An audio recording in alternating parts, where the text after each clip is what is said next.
Let's go to 1 Corinthians 10, because I wanted you to see that Paul, taking him at his word and now proving it through the scriptures, said, preached, and wrote none other things than that which is written in the law of Moses and in the prophets.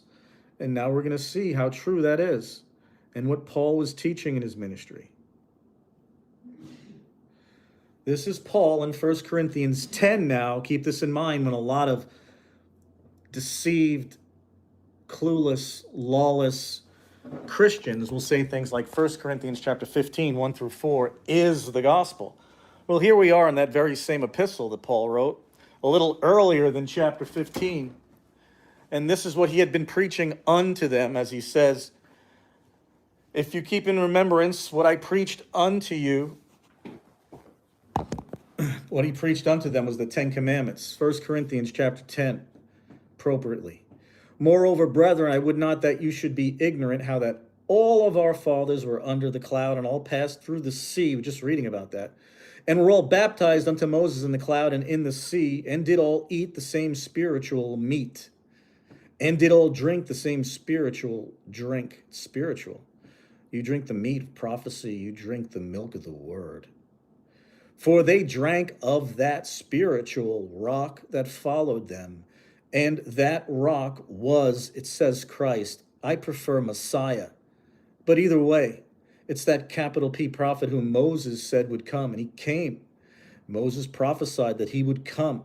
He would teach the children of Israel all that they desired at Horeb, and what they desired at Horeb you just heard about when we read Exodus 17 and 19. And we're going to go read Deuteronomy 18 as well, so you can see what Moses said and who he said would come. And then we can go read John chapter 5 and see what Messiah confirmed about Moses saying about Messiah coming. And you can go read Acts chapter 3 and confirm that Peter is saying what Paul said and what Moses said and that Messiah said. They're all saying the same thing.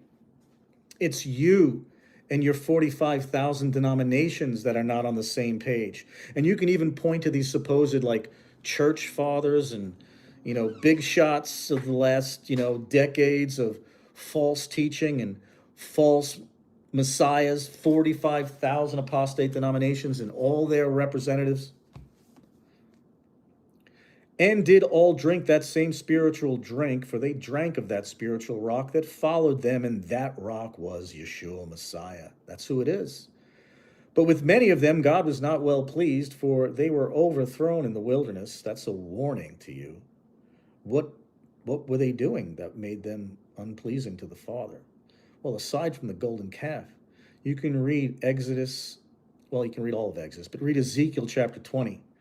Which we can read an excerpt from, and you'll find out that Jehovah is so long-suffering with his children. So much so that in the last days he's given them up to a strong delusion. All they have to do is seek him in spirit and in truth, and they will find him. And when they speak him in spirit and in truth, which means to keep the 10 Commandments. And then when you seek him, you'll receive the spirit of truth. John 14, 15 through 26, Acts 5:32. These things are really very self-evident in the scriptures when you read the scriptures, line upon line, here a little, there a little, precept upon precept with the Holy Spirit of truth. And a heart that is seeking the truth, because he will be long-suffering with those that are outside of covenant, but they wish to be in covenant. I know this firsthand, because though I was not keeping the seventh-day Sabbath holy for the first 4 years of my walk, reading the Bible and coming out of the world and reading the Bible and coming out of the world. He was so long-suffering with me. He gave me a heart to seek the truth. It took me 4 years until I came across the preaching of a man named Mark, who's my brother. He happens to be the watchman of Ephraim. He's in this book. He's the only one in the last days who's even a candidate. He's been warning the people night and day with tears, warning Ephraim. As it says, there would be a watchman of Ephraim in Hosea 9:8. Now, there may have been watchmen of Ephraim in the past, certainly. Many of the prophets are from the northern kingdom. They would be watchmen of Ephraim. There are more than one watchman of Ephraim. It's right there even in like Micah 7, Jeremiah 31, Isaiah 62, Isaiah 21, Isaiah 52, Jeremiah 6. Just go do a search in the scriptures for watchmen and watchman. And you're not going to get a lot of hits in Ezekiel, because Ezekiel is your end days watchman prototype. For the house of Israel, which is your Christian apostate, say that 10 times fast, your Christian apostate church, Northern Kingdom, house of Israel.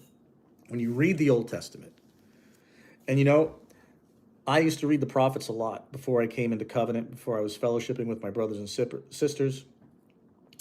I would read it because I could recognize the symbolism and just the patterns, but I couldn't understand, like, what's the message for today totally. Like, it seems like it's applicable today. And when you recognize through the scriptures that there still remain two houses, that throughout the scriptures, and if you read from Solomon's reign through Chronicles and Kings, and then the prophets are prophesying, they're warning the people to do everything they can to not forsake the Holy Covenant.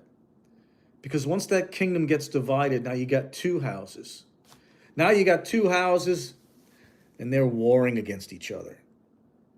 Not pleasing to God. There should be no divisions among us.